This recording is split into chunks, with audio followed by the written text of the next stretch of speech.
Hi, second take. This is bipolar RS, and I've got some conversation and some topics I've had in mind that I'd like to talk about. I wanted to talk about the fact that when you have got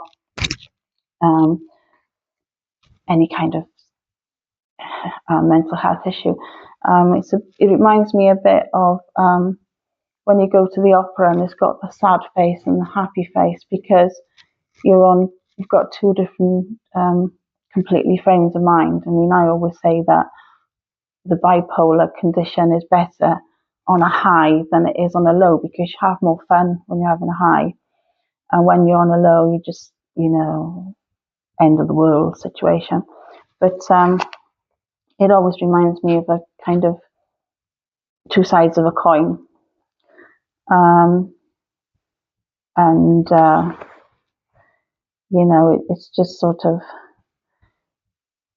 a situation where you just never know really what you're going to feel like that day, and if you're going to feel happy or sad, and it's very confusing, and you really have to sort of get to know yourself again, and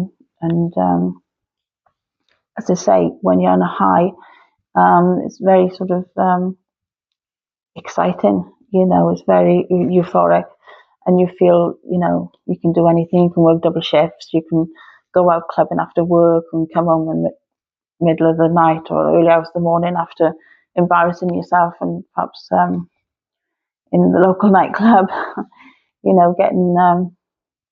getting very party type of situation, and that's always that's quite fun, until the next day, and you think, oh God, what did I do? Did I take my clothes off in public? Did I, because sometimes you can't remember. So it's quite entertaining for other people, maybe not so for yourself. But it's sort of it's very what was I going to say about it? Punish yourself most of the time. You do punish yourself for not being enough, not doing enough, or being too much the other way, or it's sort of self-sabotaging sometimes, and you don't always portray yourself in a good light, or as you would prefer to be presented or perceived by other people. And of course, it's very hard for them to understand as well, that she wasn't like this yesterday, or why is she doing that? It's very unpredictable. It's a bit of a seesaw, and you do feel that you don't always give people a very good impression of yourself, and they are very most people are very kind and accept. And some people even know why you're behaving the way you are. They know all about it, and as I've said before, you're afraid to tell people, and then you tell somebody and they'll say to you, oh, I know so-and-so, or my brother, my sister's got it, or it enables them also to sort of talk about it, because you've talked about it, which is quite scary, at the very beginning. So I remember. Oh, another thing is awareness of your safety, your personal safety. When you're on a high, you don't really know how high a wall is. If you're mucking around and you're walking on a high wall, or you're climbing a high wall, you could fall off. Presumably sometimes you are. You have had the odd drink, and I think all your inhibitions go. Of course, like I say, sometimes. You think, oh, I'm hot, I'll just take my top off. I mean, most people, if they're hot, they will go and change their top and put a t-shirt on. But oh no, you just amongst all these people, and you just think, oh, as a child would, a child would say, I'm hot, and would take their clothes off. So it's almost a childlike response, and which is,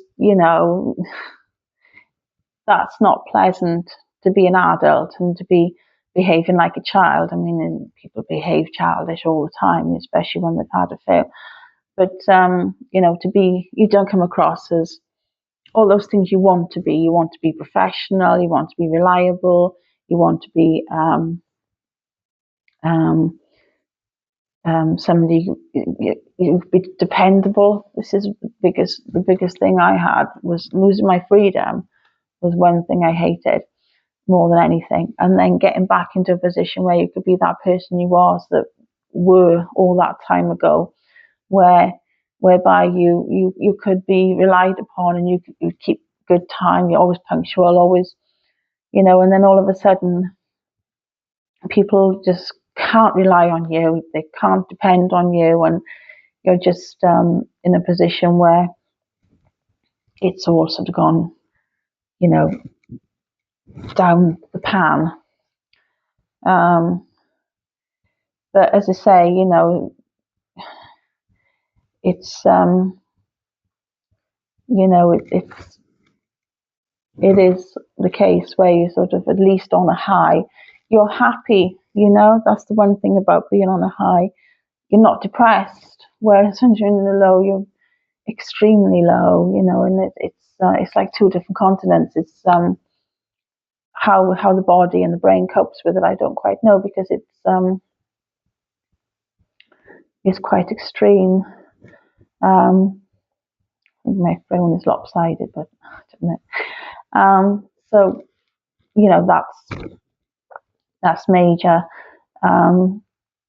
When you're trying to get back on your feet, because presumably, you know, you leave hospital with a pot of pills and you're told don't work full time, don't do anything stressful, and just get on with your life. Well, that's great. You've got to pay the rent, you've got to pay the mortgage, you're not allowed to work full time anymore. So getting back to that is a long road. It's a very long road because, you know, you're trying to find the life, you know, that everybody else has, you know, a normal existence. And you just can't. Normal is sort of, your normal is very, very different. Anyway, I've talked for a long time. I've just got some messages that I wanted to show you. We've got this one, and it says, keep an open mind and heart. A blessing in disguise will arrive any day. And it's got a really pretty picture. Yeah, it's a really I know the words are back to front. I'm sorry about that. But it's a very pretty picture. And then I've got another one here.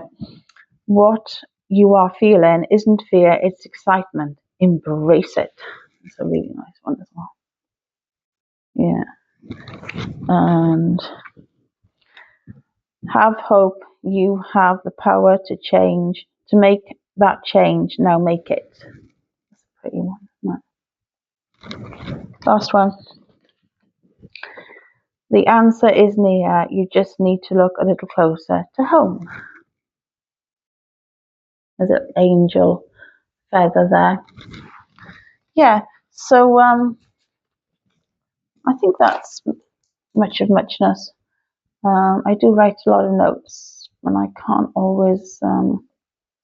I think another thing I was going to say is the confusion. The worst thing for me was feeling confused, because every time I felt confused and I couldn't understand something, I used to a degree, panic a bit. And if I get confused now, you know, or if somebody tries to confuse me now, I get quite sort of stroppy and I say, don't confuse me, you know, because,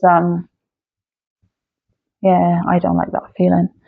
So anyway, I don't know whether I'll post this. I might, I don't know. We'll give it a go, see what people think. And then I think that's about 10 minutes. That's quite a long time for everybody because people are busy. I get it. So I'll just turn you off now and see you next time. Bye.